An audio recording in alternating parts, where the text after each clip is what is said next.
Welcome back to Book Reviews by Alice. As I promised on Tuesday, we are now here to talk about Namesake. I did forget to tell you on Tuesday that I liked Fable so much that I made my books really pretty. I did this with both of them, as you can see. I painted my edges just because I wanted them to look a little fancier on my shelf and had to go with the lovely blue color for the sea. So just had to show that off.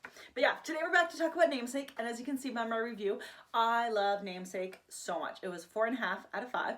The story picks up exactly where Fable ended, and I really just loved it. The new characters we're introduced to in this book are a lot of fun, or completely evil and menacing as you would expect. West and Fable together are adorable. I love them as a couple. This is a book that I'm going to give some spoilers for, so if you haven't read it, please just go on over here, because I liked it so much I have to rant about things I loved. I rant about things I love as much as I rant about things I don't like in books. So if you have not read it, subscribe so you can get more reviews later, but go away. Everybody here are good? All right, great. So the things I love the most is her dad's giant thing at the end where he shows up at the big pirate type committee or the commerce group and slams her grandmother. That is just phenomenal. And the fact that she was named after a specific location on the map, and that is also really amazing. And that he actually carved into her arm, the map to get her wherever she needed to go through that horrible strait is just insane. I mean, I get it. She could never lose it. No one can ever take it from her then. But man, that's intense to have to carve a map into your kid's arm. Ow. Not really fun, Dad. Thanks for that. But we learned a lot more about why Saint did what he did. I still don't think he's a really great dad. He's clearly loves his daughter, and he clearly thought of what he was doing by dumping her there, protecting her, and then having West come and pay for her gems at exorbitant prices that he probably wouldn't have paid anybody else. But come on, he still dumped his daughter on an island, and I get it. She looks like his wife. That's hard to deal with, but she was 12. Dude, you're so lucky she's not dead. And I get that being with him would also have put her in danger, but at least there would have been him there to try to protect her as opposed to the island where God only knows what would have happened to her.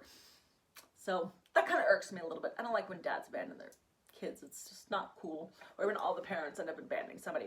But I love her and Wes together. I love the way they come together to get the sails of the boat fixed and how she uses her.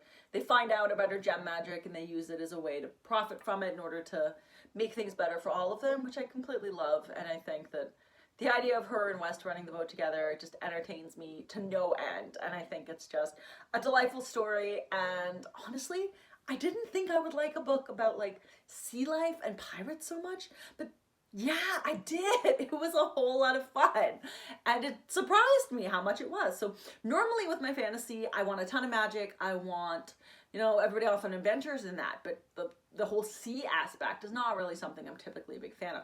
Could possibly be because I get horrendously seasick on boats. So the idea of living on a boat is something that just, no. I would just have my head over the side of the boat, dying every day, barfing. No, but I fell for this hard. I blame West. West was fantastic, and honestly, I even thought Saint was crazy and a lot of fun in the way that he shows up people in the story. But I honestly think Fable and Namesake is such a fantastic duology. It's one of my favorites that I've read. I did have Fable as my second favorite book that was traditionally published in 2021. It ended up being one of my top 5.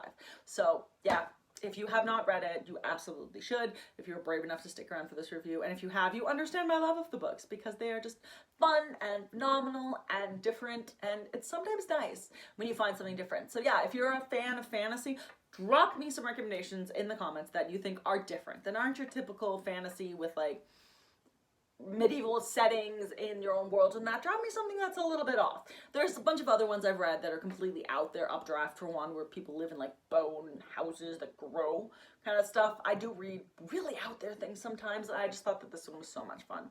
So if you haven't read it, check it out. If you've read it, do understand my love of it. Make sure you scream about it at other people so more people can enjoy it. Otherwise, thank you so much for stopping by, and I hope you have a fantastic day, and we'll see you soon.